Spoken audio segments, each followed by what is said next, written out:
Thank you, babe.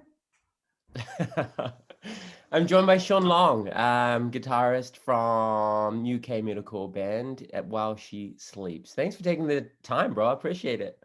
It's not a problem, my man. So how you doing? Like, I'm not entirely sure with the situation in Sheffield. Are you like stuck in your house right now? Yeah, we're on. I think we're on like our fifth lockdown right now. We're currently the worst country in the world for the COVID situation. I think in terms of deaths and stuff. Um, but yeah, we're on another lockdown, which is pretty shit. But I feel relatively guilty because I've had this whole COVID situation. It's not really affected me that much because I've been so stuck in the album and I've been writing. I've been in the studio every day, so it's not affected me as much as obviously some people. But yeah, we're still on lockdown currently, and Oh. you're having festivals and shit. Yeah, dude, shirts off in the sunshine down here in New Zealand. I fit, because I talked to my friends in the Seems like UK. another world away, man. I It's know it's crazy. nuts. I feel bad every time I put something on Instagram and then like I get like a Yeah, blue heart emoji from someone in the UK or something. yeah. Right. How's it affecting your recording? Like, are you just doing everything digitally, or are you guys Well, allowed? We have bubbles here. Are you allowed to like yeah, have we voice? we have bubbles, and we're actually we can work according to the government. We can work. You can work within 2 meters of each other. In music studios, you're allowed like two people in one recording session at a time, and you got to wear a mask, all that kind of stuff. But yeah, we made it work, and especially when we flew home from our American headliner when COVID were kicking off. Um, and yeah, we went straight. I went straight into the studio on my own, so there was lockdown. So I went straight to the studio on my own, so there was no real problem there because I was like on my own writing, so it was completely fine. But we made it work, and then as time's gone on, we've had a few lockdowns, we've had a few breaks, and gone back in. But it's just fucking mad, isn't it, man? It's nuts. Dude, it's so mad. Like, I'm starting to have friends who are getting it in America and stuff, and because Yeah, yeah, we're divorced, like, yeah, we've yeah. got we have about 60 cases of people who come back in from overseas, Right. but by and large, it is removed from our day-to-day existence. Whereas my friends in LA and stuff are fucking getting it. Has it affected anyone you know personally? Yeah, a few people I know have got it, and I've obviously I've heard a few people die as well. So it's like Oh, it's it's one of those things where it's you pick up your phone and it's all there, but then it starts to touch people around you. But yeah.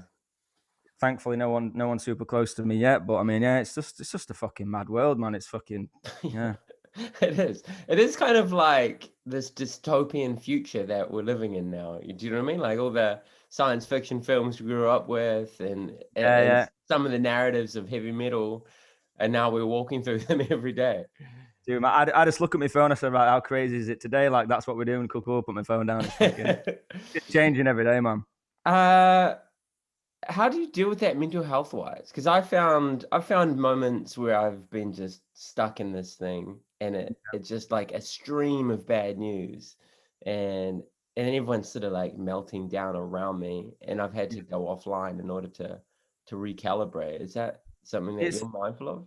yeah, I think it's a catch-22 because like you need the information because you need to know what's going on, but at the same time, when you like overdose on that shit, can be the cause for most of your problems throughout your day. Do you know what I mean? But it's hard. I think you've got to look for that news that resonates with you. Trying to find the information that you're like, okay, I need. That's what I do. I'm like, what do I need to do? What's the rules in my country right now that I need to do this, this, and this, and then just bail on the rest because it's so heavily opinionated and there's so much like mental wars going on. Do you know what I mean? And you kind of get sucked in it yourself. So I just get the information you need, man, and stay out. I think stay out of that world and just take care of yourself and be safe. Do you know what I mean?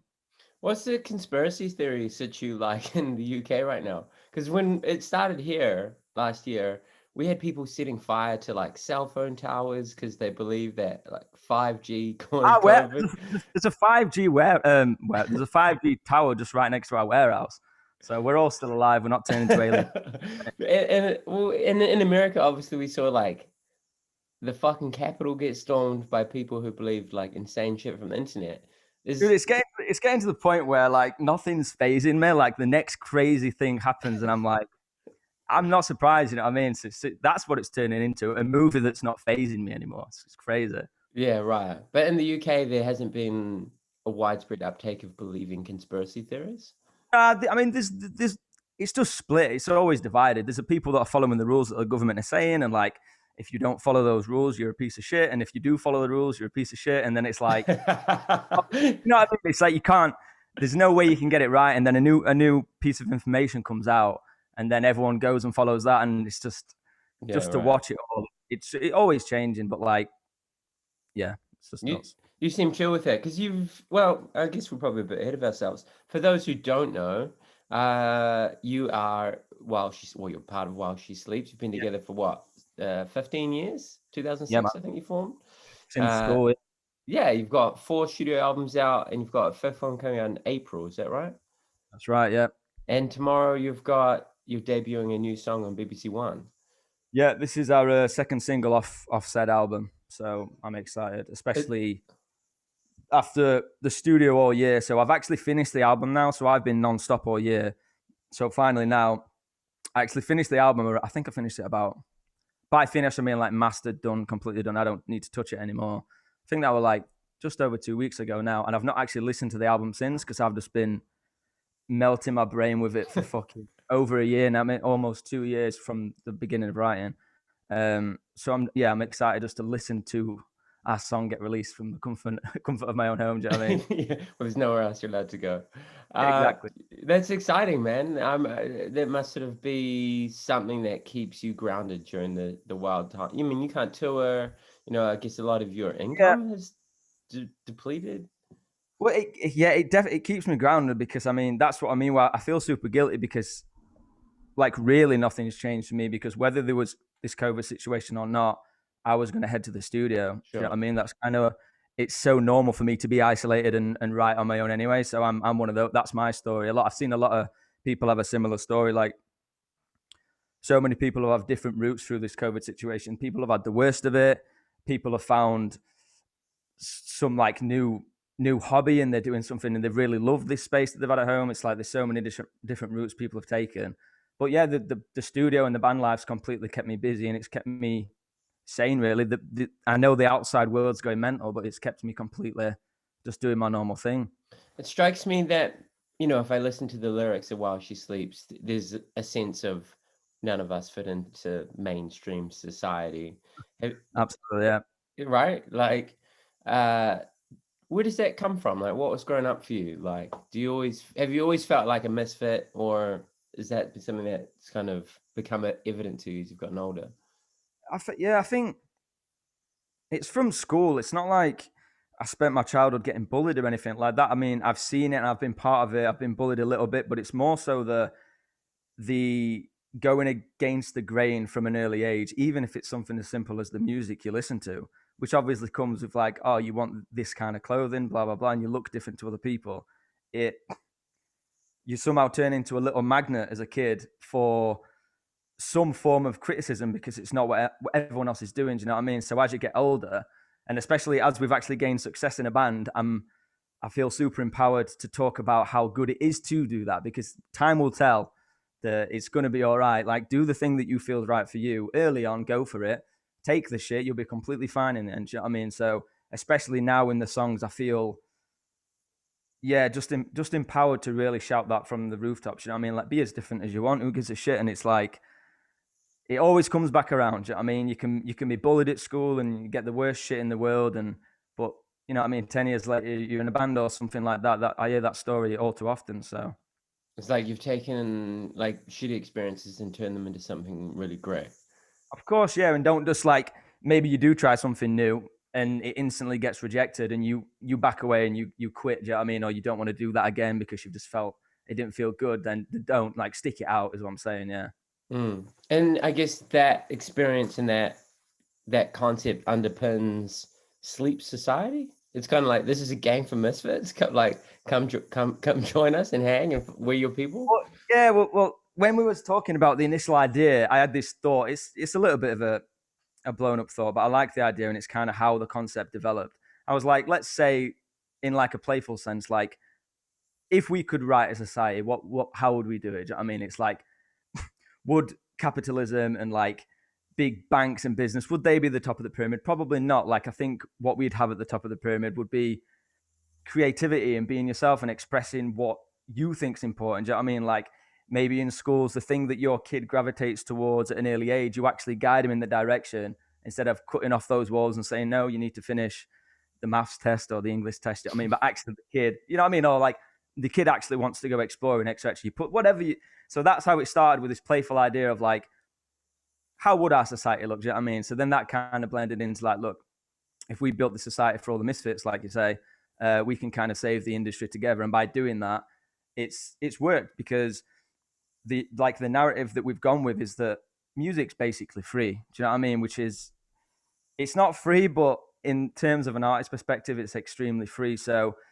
we kind of went with this idea that if you love an artist and you love what they do and you love what they're about, absolutely use the streaming services because they're absolutely amazing. It's helping bands all over the world, but at the same time, make sure you support them through their society. So, like, imagine if all these bands start their own society, a Patreon, some kind of monthly subscription to keep these bands alive. So, pick your top 10 favorite bands on your Spotify and make sure you join all of their societies to keep them alive because the music no longer pays the bills. You know what I mean? It's like, it's really strange because you have to, we've had to become a clothing brand to survive, to then make the music, even though the sole purpose of being in a band is to make the music. Do you know what I mean? So we've had to be really clever about our market, and you've got to push so much further than the music, which is a shame, really, because the music's the most valuable asset to any artist. Your art is the asset, but it doesn't seem to be worth much anymore. Do you know what I mean? So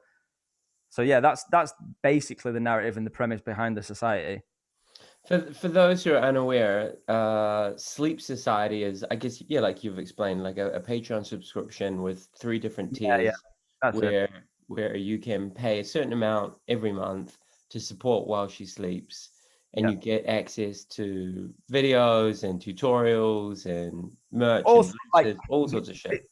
this week's been really cool for the fans. So basically, we told the fans before anyone else in the world that we were going to be releasing a single this Sunday. So we told everyone in the society, like, look, guys, you guys are the first people to know about this. And then from then forth, we've been giving those guys little snippets of the song before it's even released. So they're seeing this song. The public don't even know about it. They do now. Excuse me. But so at the start of the week, they knew this. And then midweek, we did this really cool thing where we basically got the fans to do like a soft press release of some information before anyone else. So they was like posting around this picture with the date and like the lyrics on it, and it went all over online, and still the public didn't know. So they felt like some kind of secret press agency. You know what I mean? And then now we're like setting them tasks to do, like share the post and comment and all this stuff, and it's really working. And they feel like they are literally part of this campaign, and they have actually helped us reach more people because of the algorithms online and shit, which are just completely fucking bands every possible way. Do you know what I mean? You can't even reach all your fans now without sponsoring your post. So, Dude, yeah. I so hate that. I'll put up like an excerpt of a conversation I've had or something that I think is fucking cool when it's like, you've got 20,000 followers on Instagram and there's like 47 people like this I just post. think, like, like with Facebook and shit, I'm like, how much money is enough money? I'm like, surely you've got enough money. Like, can't you Yeah. let us like post our post and people see it? I know. It's You know what I crazy, mean? man. Yeah, I do. I used to put up, I work in, you saw me speaking at Architects, and I will talk about family Yeah, violence yeah, yeah. and that. I used to put up posts and like, over 1 million people would view them. Like, and now Wild. it's like just this tiny thing. And it's not for me, it was never, I mean, I guess there is like an emotional validation, like, oh, I Of did a good, course, yeah, yeah. Of course, but yeah. it was like, I want people to be having these important conversations. And now it's Yeah. like, oh, do I have to pay like a ton of money Yeah. to talk? Yeah. I don't think, yeah, it's never like, yo, let's just see how many views and how many likes and all that stuff we can get. It's more like the idea that the whole thing that we're doing here is to get this music out to people, or for example, a message or something out. And you've built it this way. For example, you've got these many followers, and then for some bizarre fucking reason, the most powerful and richest companies in the world, you now have to pay them even extra to get it to the people that you've already built the company for, Yeah. which is just, it's like, give us a break. Do you know what I mean? I don't know what you mean. Yeah, it is yeah, it's crazy. I'm reading a good book at the moment about social media capitalism and like emotions and mental Yeah, health, yeah. and how it really, really is become like a new drug, like how Oh, so yeah. many Many of us are anxious, or we're stressed, or we're depressed, particularly in this time that we've been talking about.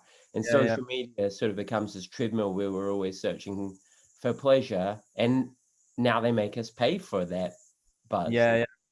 And the problem is, it's like we do get that pleasure through it. Like I'm hands down addicted. Like I get stuck on my phone for fucking hours sometimes, and time's gone by and I've done nothing but just get some subconscious buzz from it that I don't know about, but it's actually turning me into a fucking drone. Even this morning, I woke up and I was kind of stuck on it for a little while, and I'm like threw my phone, then threw my pillow on it. I'm like, fucking, it just keeps getting me in there, but there's nothing I'm actually getting from it. It's that when you get into one video and then you get the scrolling, that's Yeah. when it's like, have you watched The Social Dilemma on Yeah. Netflix? Yeah. It's fucking great. Ever since watching that, it's got worse for me. I swear. Like, So now you know that you're being manipulated, and you're like, just do it to me. yeah, I'm like a drone and I can't get off it. I'm like, it's fucked, man. Crazy. I took a week off social media about 3 weeks ago, and fuck, I felt good, you know? Yeah, But for it's a me, great. I use it to promote business. I'm like, come train with me at my gym, or not my gym, but come train with me at the gym, or I do, public speaking, etc.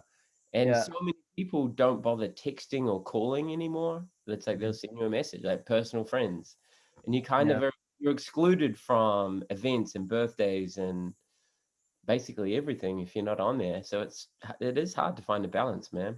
Well, I think it's. I don't think it's about anymore. Like, delete all your apps and get off it, because it's so an intrinsic part of the way we live now. I don't think it's that. It's just moderating it and It doing the is, things yeah. you need to do, and not just, don't be posting for the sake of just getting that buzz, because let's admit, everyone knows you get that buzz. Like, that's what it is for. But make sure your internal, like, intention is for something that that's a little bit bigger than that buzz for yourself. Do you know what I mean? So go a little bit further and be like, okay, what's this post about, or what's it for? And yeah, but I suppose you can delete some of the bollocks apps that just fucking drag you in 24/7. It's the amount of apps I've got on my phone. I'm like, they just keep growing. I don't even remember downloading them. It's mad. Were we on the bus with the shame bell? Did you remember that app? It's like shame. Oh no, doesn't I matter. don't. I don't think so. It's Maybe. literally just an app where you shake. I can't remember, All right. and you shake your phone, and it's a bell, and it's Right. yeah. Anyway, it does fill out your head with bullshit if you're not careful. Yeah, man. With Sleep Society, you've really dissolved the historic. If you grew up in the 80s, 90s, even early 2000s, there's a real distance between bands and fans, Mm-hmm. and like physically and metaphorically. But now it's super close. It's like you guys are on the same level. Do you find that difficult sometimes? Do you find it hard to always stay engaged with people sending you messages, and you're Yeah. you're doing like tutorials for how to play guitar, like Yeah. can that be hard? It can be. It's the thing I like about it the most is that, like, my entire ever since You Are We, which was 2 albums ago now, is where we really went hard on this whole let's get closer with the fans and kind of let the fans know that there's no bullshit behind any of this. Like, we wouldn't be able to be this cool band that people think we're. You know what I mean? If you're in a big famous band, oh, you're in a cool band. It's like you're only in a cool band because you've got cool fans. You know what I mean? If How can you be this person if you don't have these fans to support you? So to kind of put that and wear that on our faces and wear that on our chest, I really like that. So, but yeah, in terms of it getting too much, I think, especially with the society, we're actually being so personal with them, they they understand the stresses and how much work we put into it even more so. So, like, I mean, the amount of people in the society, I think we're around 2,300 now, which is a lot Yeah, of a lot of super fans that are really dedicated to keeping the band alive. They're really seeing how much it takes on us. I mean, mentally and physically. So, for example, the other day, when I think you've seen the Amazing Anxiety video I did, yeah, that that was when we dropped the press campaign for this Sleep Society. That was one of the perks where I'm like, I'm going to do series about, like, mental health. I'm going to talk about my experiences and stuff like that. And time went on, and I got swallowed by the album, and I never got a chance to do it, and it just kept pushing back. And I'm like, fuck! I told these kids I was going to do this. So then I just did a quick video being like, just to let you know, guys, I've been completely swallowed by the album. I've got to finish it. Like, deadlines are approaching, blah blah blah, and I will get to it. And just by being that honest, they they don't, you're not always getting the messages about that stuff. They respect us more because we're showing them, they're seeing more of what it takes to be in a band. So I think they respect it more and they give us a little bit more space. Do you know what I mean? Yeah. It's more With like friends. I'm more like friends now because they're seeing more of us and kind of absorbing our characters even more. I think they respect us more as people, and rather than just this figure behind that Instagram profile or something like that. yeah, you're human. Yeah, we're humanize it by being closer. Yeah. With talking about mental health and anxiety, I was talking to a guy on the show, a tour manager for a bunch of bands the other day, and he gets lots of messages from, kids who are struggling with their own mental health. Do you get that Yeah, sort of thing as well?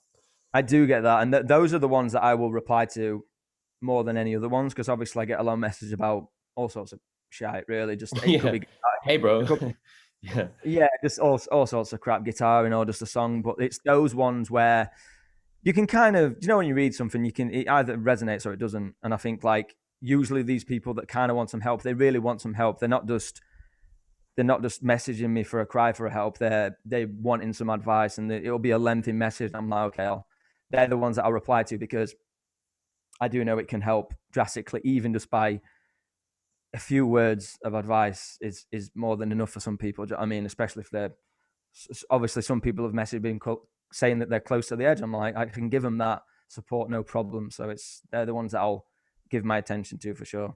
Sure. We have this charity here called Find a Helpline, Yeah. which helps you find a helpline to talk to a professional anywhere in the country. And now they've rolled that out to like Australia and a whole bunch of different, Mm, a bunch of different countries. cool. Do you guys have something like that that you can refer people to?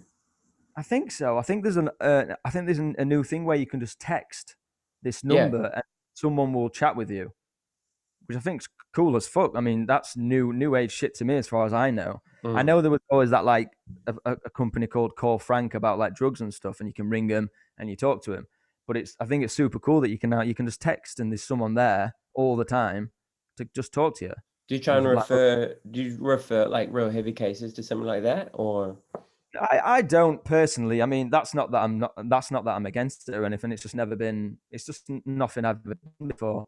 I've always yeah, gone down not like do everything on your own kind of route, but that's just the angle I've always taken. I've kind of give people advice to kind of put some attention inwards, and because I mean when I was in potentially the darkest point of my life, for me, even if I knew a lot of people were struggling as well, it wouldn't really make me feel much better. I needed I yeah, needed that help myself. Do you know what I yeah. mean? So for me, We're I'm all always trying to, miserable. Yeah, yeah, yeah. yeah, and obviously I love that people are talking about it more. I think that is important, but I think I do think that's one stage of it. Let's all talk about it, but then there's like the next stage, of course, which is actually someone's got Point. there's on the last point of getting any kind of success or acceptance of what anyone's going through.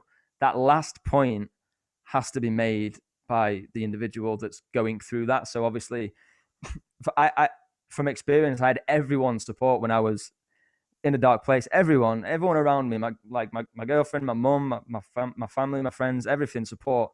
And for me, it didn't really do shit for me. I was so locked up. Do you know what I mean? So I don't do that, but it's not that I'm against it. It's just from the route that I've gone through experience. I always try and direct the kids inwards in some shape or form. Have you always suffered from anxiety since you were a kid, or is that a relatively new thing? It's I think growing up as a kid, I don't think I had any kind of suffering to the point of it would become some form of like a milestone in my life, if that makes any sense. There's only been a few moments that have really happened to me, which has been something I would consider to be deep, some real pain. Do you know what I mean? So for me, it kind of, and I think this happens with a lot of people as well. It's usually like some form of single event that happens to someone, whether it's some form of traumatic experience, like some heavy panic attack or some breakup or some event happens, and then it's from then where this kind of um, problems begin. It's from Yeah. this peak, and obviously I had this peak. I may have had surface layers of anxiety, of course, like any kind of worries and stuff growing up as a kid. But for me, it was this peak, and then it was this peak happened, and then from then on, I kind of had to go through all this shy and then kind of got my way through. So Yeah, cool. I'm really happy to hear that. And I really like how open you are about it on your social media accounts, you know? yeah, Because yeah. for me, it's a weird one because I've always, from when I was in this place, I got drawn to so much Eastern teachings and philosophies and all that, the general spirituality shit. I got so drawn to that. Yeah, do you know what I mean? That's how it is. And it, The Buddha, general spirituality shit. Yeah. Gandhi and all them fucking idiots. Um, Yeah. but for me, and Alan Watts was a big inspiration for me. So after it worked for me, this way of um, the East, if you will, this worked for me instead of the West. It worked for me. So after I'd got through it, people would be praising me like you just did, being like, "It's so, I love how open you are." But for me, it's it's cool for me to talk about these things. I like it, like the Eastern side of it, and people like Alan Watts. It's made it very cool for me, and I like being open about it because for me, it's these it's these things that bring out the real that just brings out the real shit. Do you know what I mean? If you don't, I feel like if you don't ever suffer in any way, shape, or form, you're going to be stuck in your own like caged off world in a sense, like which I was. I felt like I didn't have any suffering until I was 24, and then this thing happened to me. Obviously, I had suffering, of course, but this thing happened, and then it was almost like I'd been reborn into this nightmare. So I think it's I think it's a good thing that's hard to see sometimes. Yeah, I agree with you. In fact, all the worst things that have ever happened to me have made me a better person. You, do And you get that's it? just how it is. Yeah, Yeah. that's just how it is now, man. And I think it's obviously super hard to tell someone that when they're in that place. Because if someone came up to me and said, "Dude, in 5 years, man, you're gonna be fucking great," I'd be like, "Get out of my face, man. That's not what you want to hear." But the fact of the matter is that is the truth, and I think these cycles are what life's all about. And I think it's dependent on which perspective you take, how much awareness you put on these situations, and you develop more and more as they come. And I think you will soon be the dictator of how you choose to label these situations moving forward. So I'm in a good place now, but I will never say that I won't be in a bad place again. But I think Mm. the point is, through experience, I will perceive this next yin of the yang, if you will. I will perceive this in a different way, maybe with more awareness and less attachment to all this shit that's coming at me, and be brought down by my own internals. Maybe the next time I will be able to look from another distance because of experience. But maybe it takes a few of these hits to get there. I mean, it's no good telling everyone all the time like it always gets better when you're down. You know, when you're down, it's like the other side of the coin. It's going to be fine. Like it's kind of useless, but it's not useless at the same time because it's true. I think that's just the way the universe works. Yeah, I think with experience, and I think as we get older and we've done some work on ourselves, whatever that work Yeah, might be, you can kind of detach and look back and be like, I'm really depressed right now. I can see that. This is why yeah, do you know what I mean? And you can kind yeah, of, it's not so. Whereas when I was younger and experiencing, breakups and divorces and my mental health was fucking out, I wasn't aware that I was like staying in bed all the time, eating ice cream and being a miserable piece of shit because I was depressed. yeah, Like you get that self-knowledge. And that's why I like when people turn around like, yo, let's talk about mental illness yeah. because Because for me, someone else might resonate it with it. And then, yeah. when someone says let's talk about mental health, for me, it translates to me when someone says let's talk about real life. That's what I get from it. I get like, Yes. oh, so someone wants to talk about some real shit. So I'm like, okay, cool, that interests me. Do you know what I mean? If people Yeah. want to talk about, and that's where I think there's lots of surface anxieties and different kinds of anxieties, of course, and that all depends on your perspective of what yourself is labeling as anxiety. But I think completely lost my train of thought. So it happens. Oh, shit, man. My internet just said it's slowing down. Sorry. You're right, man. Um, I think the thing that makes me yeah, sad is that so many kids, like teenagers these days, grow up in an environment like how broader, and I guess this is kind of why I resonate with While She Sleeps is music yeah, and message, is that the culture that we're all growing up in makes us mentally unwell. Like society makes us mentally unwell. Like yeah. Well, that's the hopefully, thing. I think yeah, Yeah, there's something fundamentally wrong as to why is everyone struggling so much, and I think that's what interests me about talking about it, because I've got my thought back, because you can have things like social anxiety. That's, for some people that might be a big thing, to other people it might be a bad thing. Do you know what I mean? And it's just like, it all depends on your perspective as you're growing up and as you're going through life. Like, how do you perceive these anxieties for yourself? So I think when people say, "Oh, let's talk about anxiety and depression," I'm like, "Oh, you're talking about."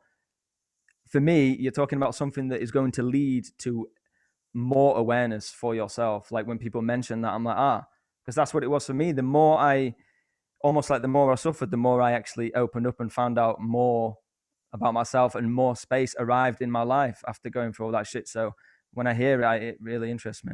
Yeah. I guess the lifestyle of a touring musician can be really hard on your mental health as well, huh?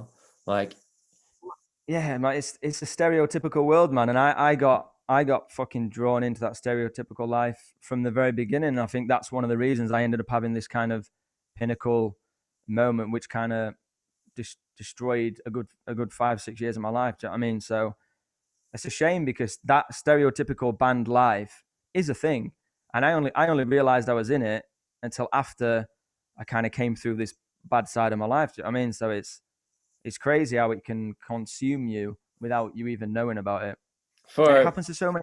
yeah, for the uninitiated, what's the stereotypical band life? Like drugs and Yeah, I mean, I would fucking, before this event happened to me on Warped Tour. I was doing coke every night. I was drinking bottles of JD every night, smoking, and at this point I wasn't vegetarian or vegan, so I was like, just the the worst shit you could do to yourself is what me and my bandmates were doing. But from a young age, that was kind of how we grew up anyway. Before we was in a band, our hobby was getting fucked up. That was just what we did. So that's the stereotypical, but it just happens on its own. No one kind of chooses it. And I wish I knew why it happens, but I think it's just the excitement of touring the world, and it just, especially at a young age, it just grabs you, man. And it's, you kind of need that wake up call, that someone's going to tell you to have the wake up call, or it's going to wake you up yourself. Which for me, I think that's what it did.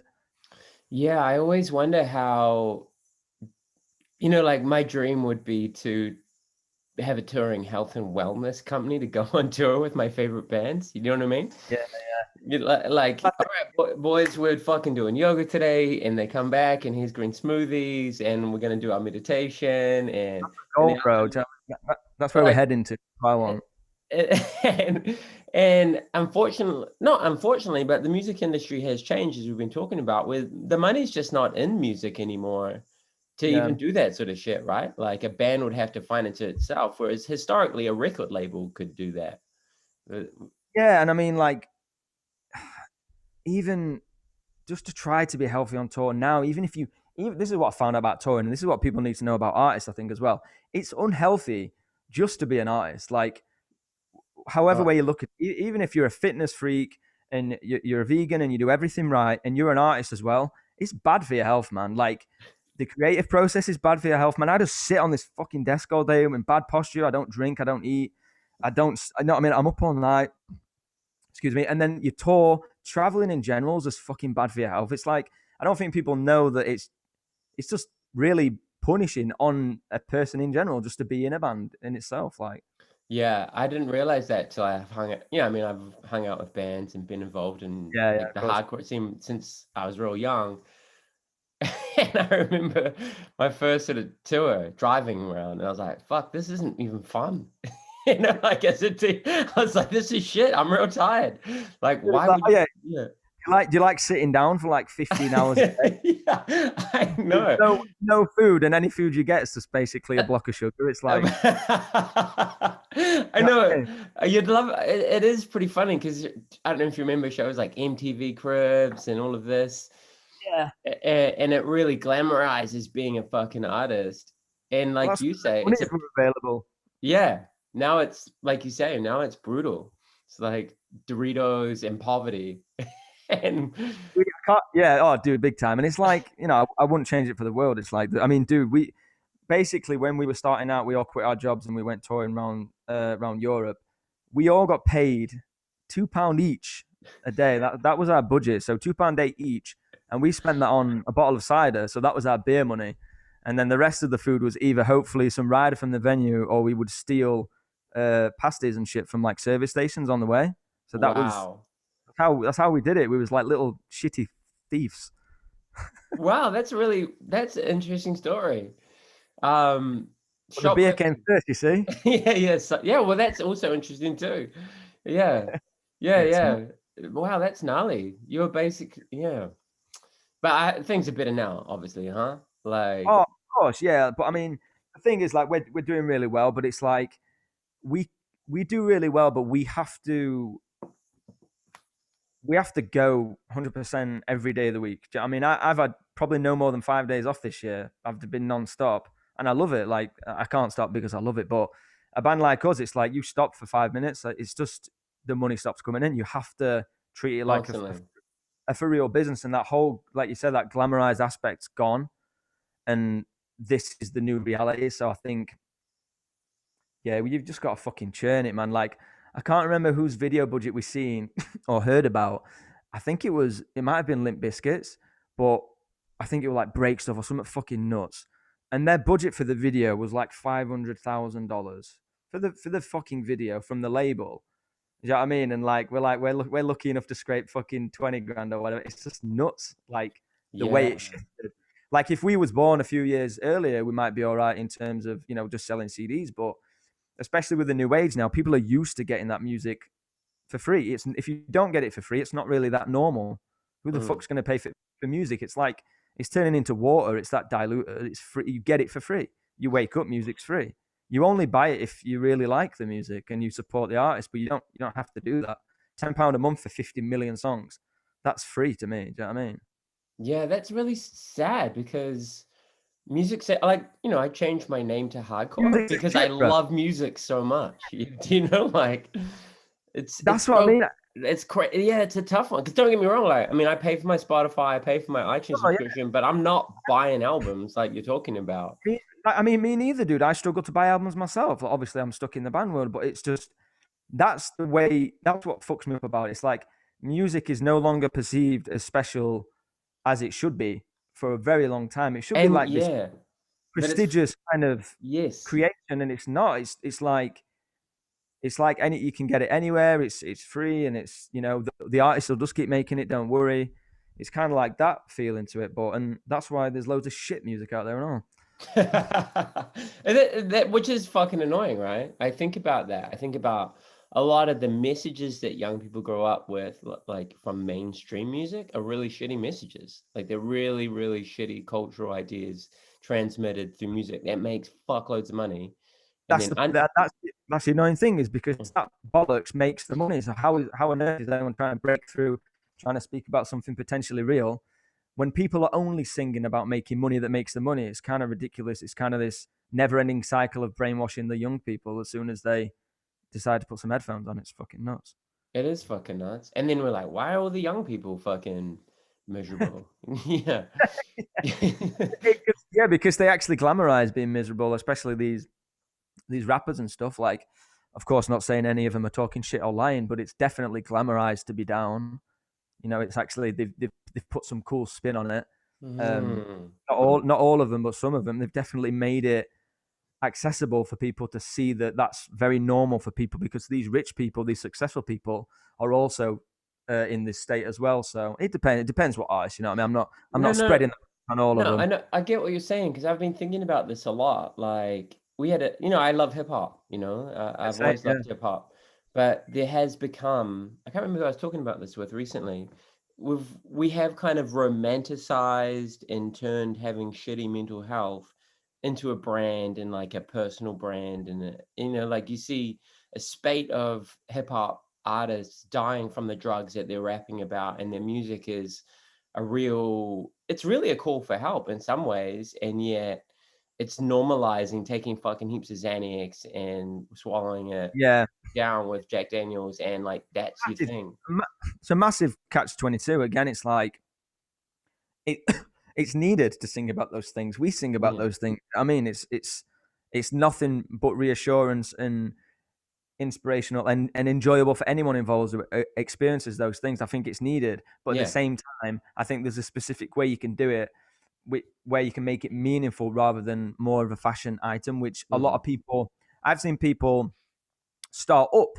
They've started this project, this new rapping artist. They are not the person um, they're perceiving themselves to be, but they're just going down this route because they know it makes money. This depressed, I'm struggling and all that kind of thing. But before this persona, they wasn't that person. So obviously, some people are picking it up and using it as a brand, which I don't think is the right way. But like I said, I think things resonate when they need to resonate. I listen to a lot of rappers that sing about this shit, and it resonates with me because I perceive it as being real. So I think that's a Yeah. good thing.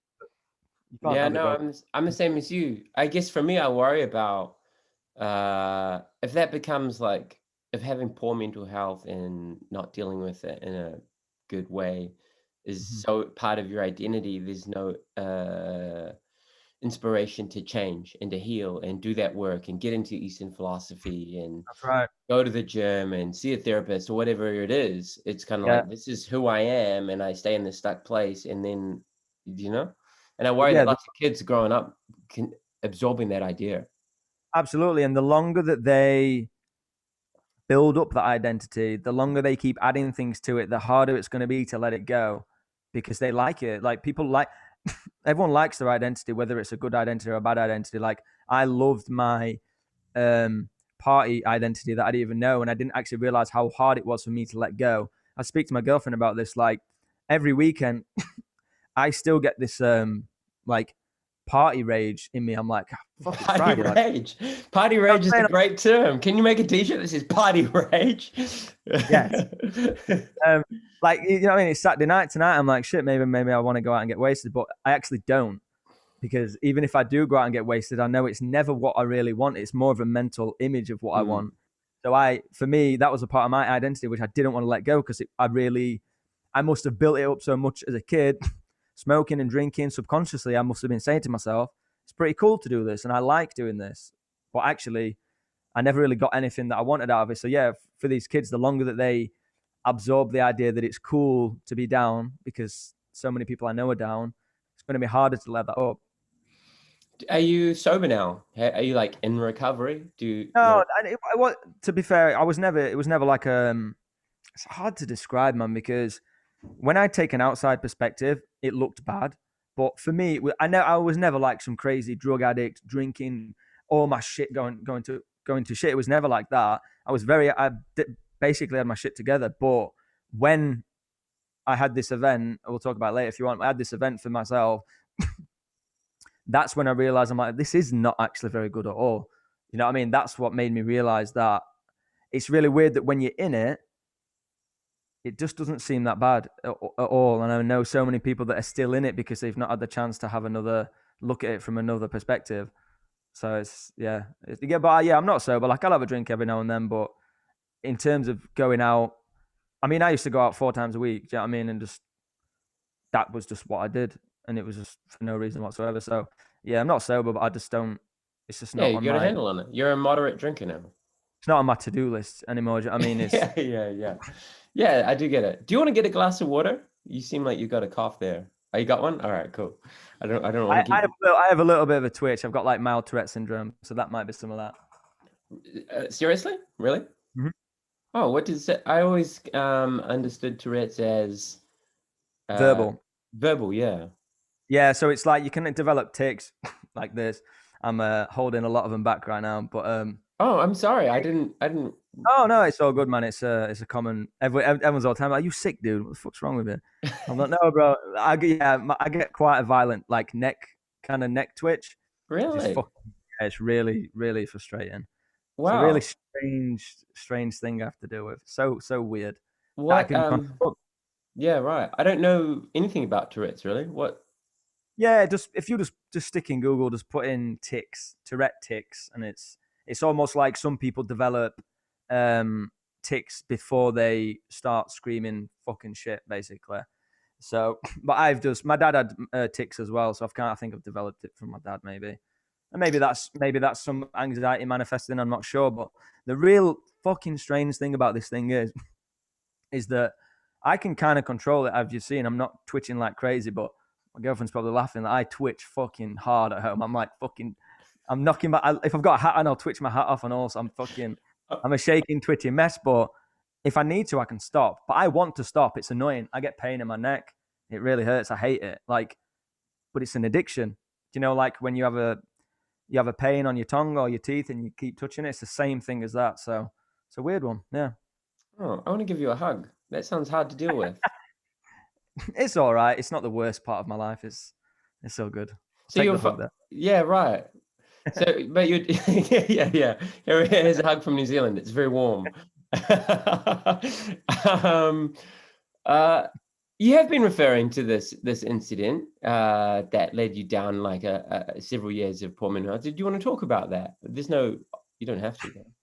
Yeah, sure. It's no big deal.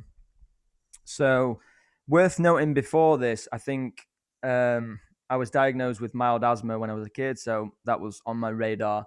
I had an inhaler throughout my life, but I never used it. It was never that bad, but it was kind of my mum knew I had asthma. She's always like, take your inhaler out, blah blah blah.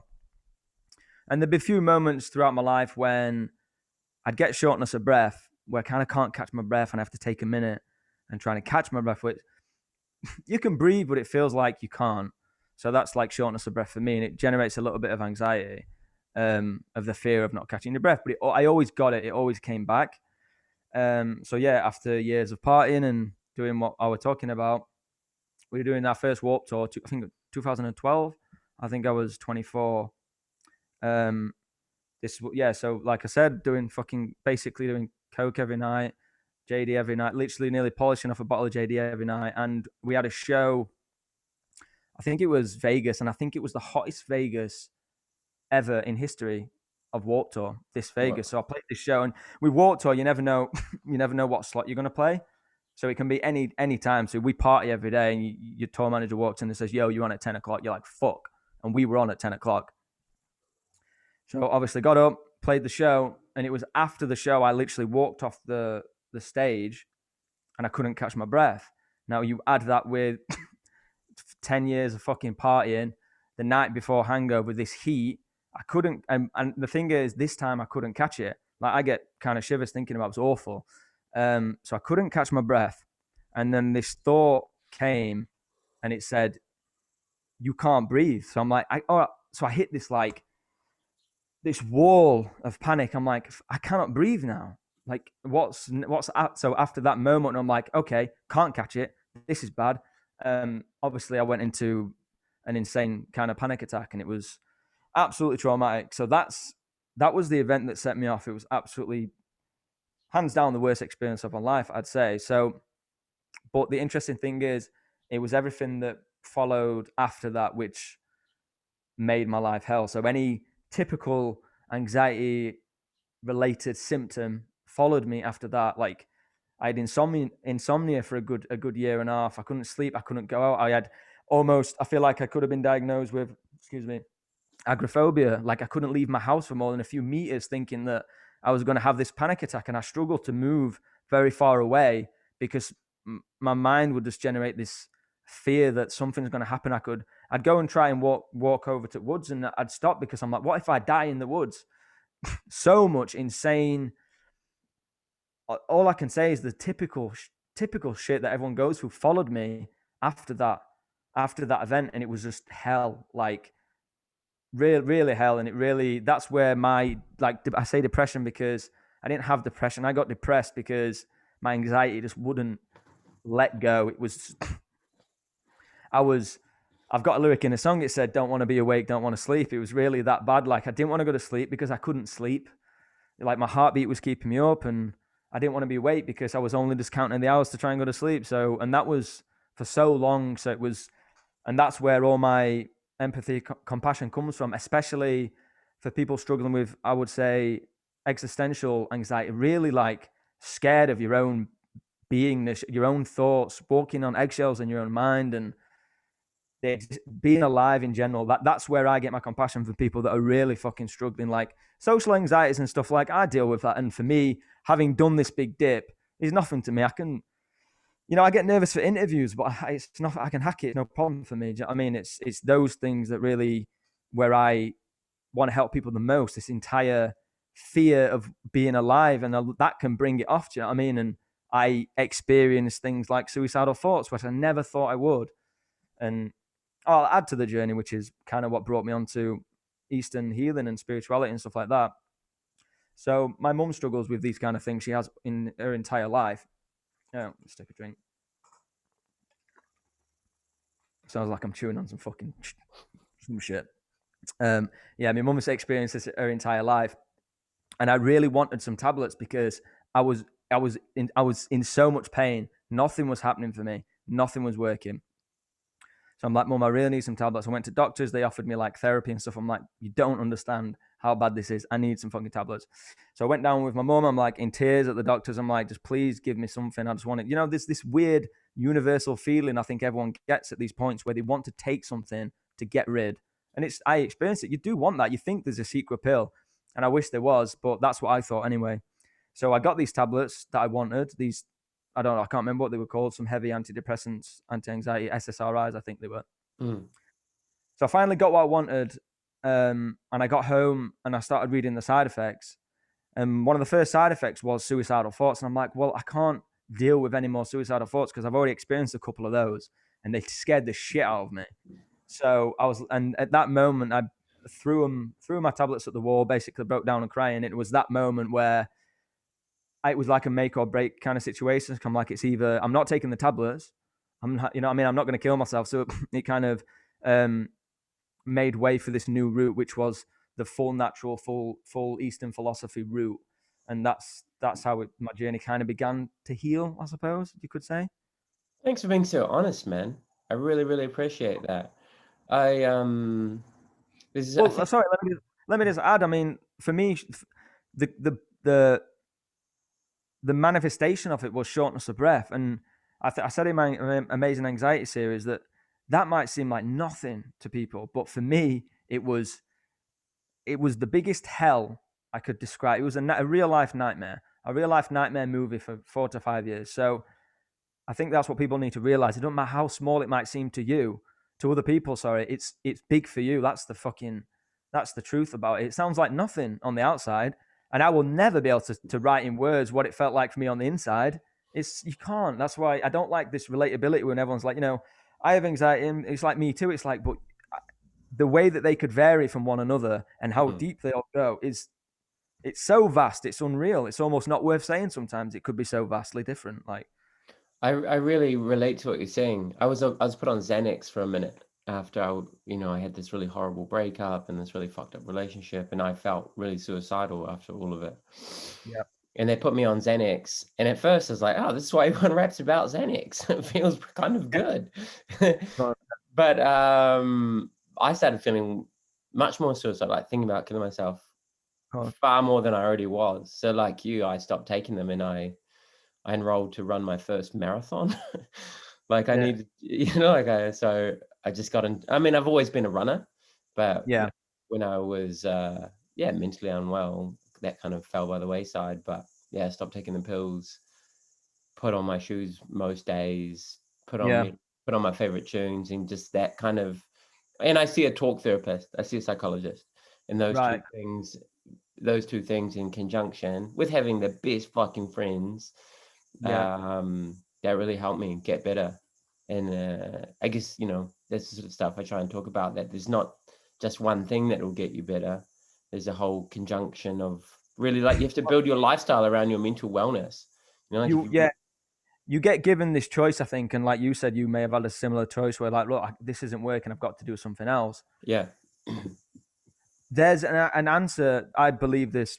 I don't believe anything more than this. There's an answer for everything, especially mental health. It's there that's going to work for you.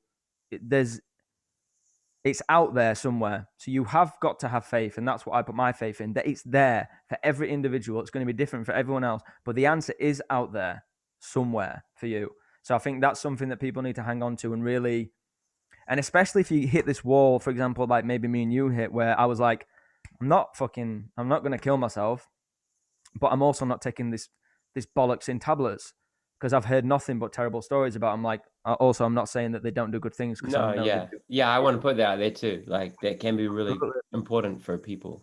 A lot of people, it actually brings them out this hole and Yeah. puts them on a level to actually move forward. So I'm not against them whatsoever. But from my journey, it was like, it was kind of make or break. So that I'd like to just say that to people, that I couldn't put more faith of me being alive in the fact that, especially in terms of mental health, which for me is health, because is not your internal, isn't that not is life? No, like it's the way we perceive life, which is what it is. So I think just fucking hang on in there and keep searching, because you will find it. And that's the only thing I'd like to say when I talk about my shit, is because when I was stuck in that rut, I cannot put into words more how much I thought it would never end, and that because it was really complicated, the little weaving stupid thought patterns my mind made, it just made me believe that I don't think I can get out of it.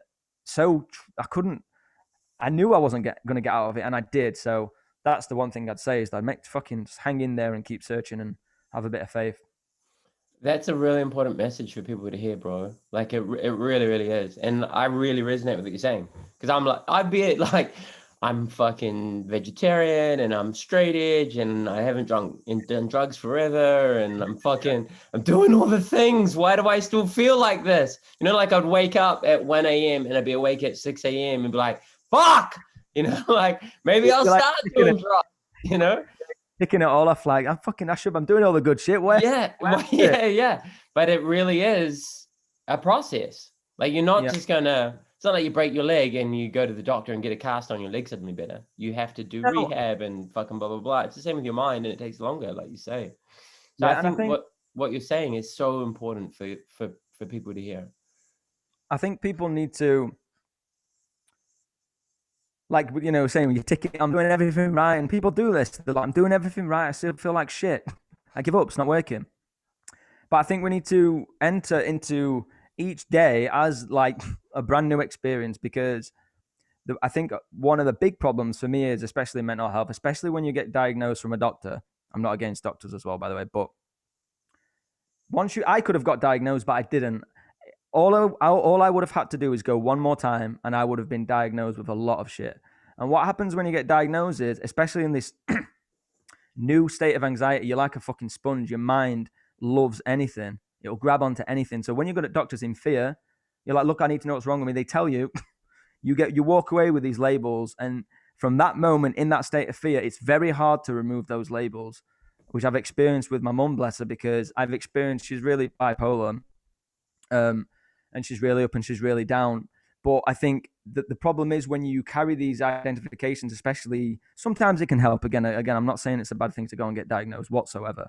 But when you move through life, for example, if you do make progress, but if you still hang on to the idea that you have, for example, a Yeah, personality disorder, when you still hang on to the idea, you can actually be right as rain today. But because you have the idea set in stone for your identity, you won't drop that. So you actually carry it along when you feel good and when you feel bad. It's always there as part of a label that you've been stuck on with. So I'd just be very wary of that. And just because it says it in writing, that doesn't mean who you are. So every day, um, we're always thrown into the unknown every single day. No one knows what's going to happen. Do you know what I mean? Like, it's every day's new. So I think if you look at it that way, and if you do have a heavy depression or anxiety, when you wake up, be like, okay, how's it going to approach me today? Because it will approach you in a similar way, but it'll never approach you in the same way. It will feel that way, but it's always going to be different, because everything's different. Your entire internals have changed, like your cells, the way you move, the physics tells you everything's alive and it's all moving. Do you know what I mean? So everything is always different. It just seems the same and we get used to it. So just look at it as brand new every day. And maybe by doing that, your awareness might grab the way your anxiety or depression is trying to fucking sucker punch you that day. You might grab it a little bit easier. Do you know what I mean? I do know what you mean. I love this. I feel really inspired by this.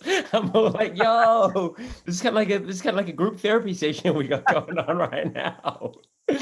I do know what you mean, and I'm really glad that someone with a platform like yours is so open about this. Because Yeah. the sort of kid who gravitates to your music is the sort of kid who needs to fucking hear that. Because I was one of those kids, you know, like Yeah. I was a fucking pissed off, upset, angry, um, have never felt like I fit in child, and even now I'm fucking a middle-aged man. Like, I still kind of feel like Yeah, that. I've just found my tribe of people, and it's kind of yeah, like, you go on tour and you're like, these are my people. Like, I don't even really like, I've never met you before, but you can energetically resonate. And that's it. it's really important that people who have been through that journey, like you're explaining, turn Yeah, around and help the people coming up behind them to have an easier go of it, man. So yeah. I mean, I really love on that. it, even how much I'm doing, it's still nowhere near as much as I'd like because obviously the band swallows me, and obviously I try and do my bit through the music and stuff. But it's this stuff I always want to do more. Like I started writing a book, but I don't want to be that guy that's like, yo, I'm writing a book, dude, and I just never release it. I think I did. I think I do, I've got like 9,000 words, but since since we did the society, I'm like, look, I'm never going to finish this fucking book. And what is the point of me doing this? I'm like, do I want people to have the information, or do I want to make it look cool and write a book and kind of massage my ego a little bit, which I kind of do, obviously. But at the same time, I'm like, what? Why am I doing it? I'm like, it's the information, is it not? So, and that's when I did my first Amazing Anxiety um, session. I'm like, it's going to look shit, but I had an idea, so I'm just going to say it. I'll make the production look better later. And then I just had this epiphany. I'm like, it doesn't need to look good. It's when I was fucking struggling, I didn't care if the video was fucking hand drawn like a cartoon. It's the information I was looking for. So I'm like, I'm just gonna do this stuff, and I wish I could do it more. It's just the band life is also consuming sometimes. Let's finish up with that, with the band life. You've got a new album coming out in April. What, Yeah, like, are there overwhelming themes within that, like lyrically? yeah. Well, let me say, having gone through this discussion with you, we've got our next single that's coming out. I can't give the track name, but it's based around these things, and it's a very very important song, potentially the most important song I've ever written in my entire life. Um, I think it's really I don't know how to say these things without sounding cheesy. You know what I mean? But I think it's gonna. Sound cheesy. People like literally people make fun of me about how cheesy I am. Please. um, I just think it's gonna do something good for some people for sure. And I know it's just music, but I think it's really gonna resonate on some form of deep level because I think I set it that way, and that's where I put my intention. And I feel like when you do anything, you kind of, like I was saying earlier with the physics, everything's alive. I feel like when you have whatever you are feeling at that moment and you're driving something, whatever you're making, whether it's a fucking podcast, a painting, or an album, someone will pick up on that needs no explanation somehow. So I think people are going to understand what I meant without me having to explain it through the resonance of the song.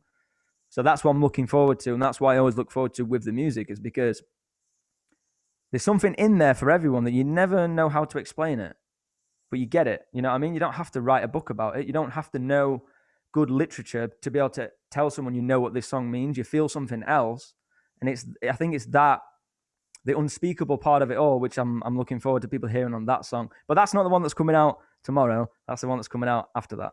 The Right. one Okay. tomorrow is good though, but that's another story. Okay. I'm really excited. I'm really, really excited to hear that. Me too. Those two But singles. I can't wait to hear the album. I'm sad that when we were together on tour, I didn't get to actually spend more time with you and your bandmates and like hang out in real life. But that's tour. Man. I've been on tours before where I don't even know what people fucking look like. It's just you don't even see people. Do you know what I mean? yeah, yeah, yeah. I'm like, Yeah, what's that guy's name? Like, dude. but I've done tours where we met the support act on the last day before. We've done that before. oh, It's okay, terrible. cool. Just get busy, Yeah, do you know what I mean? So yeah, I let's hang. do it. We'll hang in the future, man. Yeah, I really hope so. I really hope that fuck, we can get vaccinations and passports and all that sort of shit, Yeah, and yeah, we get to hang out and do some press ups and absolutely, talk about our existential dilemmas together. Um, absolutely. We'll do some pads, mate. Do you know what I mean? I've got oh into a bit of yeah, boxing. you box. Yeah, I love that. Yeah, dude. Did you used to fight competitively, or did you just Nah, get into nah. boxing? Because you looked handy on that bag. Oh, thanks, man. I'm addicted, man. I fucking love it. Um, I've been doing it for around 2 years now, and obviously not serious. I think I'm a little bit too late for serious, but I'd love to do a charity event or something once I get a Get, little bit better.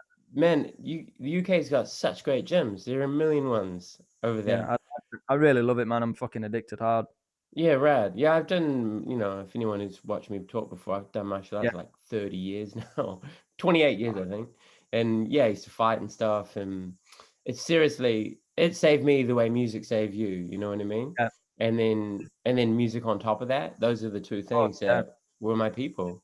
Something about punching something that I think everyone can kind of get some benefit from. Do you know what I mean? Like as simple as it sounds, there's some universal need to smack some shit sometimes. Oh, And dude, I've said this to kids before. I've said like, go and do some pads with someone and try and think about your problems. I guarantee you can't. I guarantee you can't think about one goddamn thing, man. If you do an hour of pads, yeah. no chance. Dude, If you hit 100, work, you can't. 100%. Yeah. Yeah. Yeah, I still smash the pads. And I'm pretty well now, like it like keeps me balanced. For sure, yeah. Yeah. Yeah, okay, cool, man. I look forward to doing some pads with you, brother. Yeah, Thanks man. again for taking the time out. Can't wait to hear what you Bro. guys are releasing in the future. And yeah, man, keep in touch. I'll see you on the gram. I appreciate it, bro. Peace, Okay, bro. brother. Take care. Bye. In a bit, mate.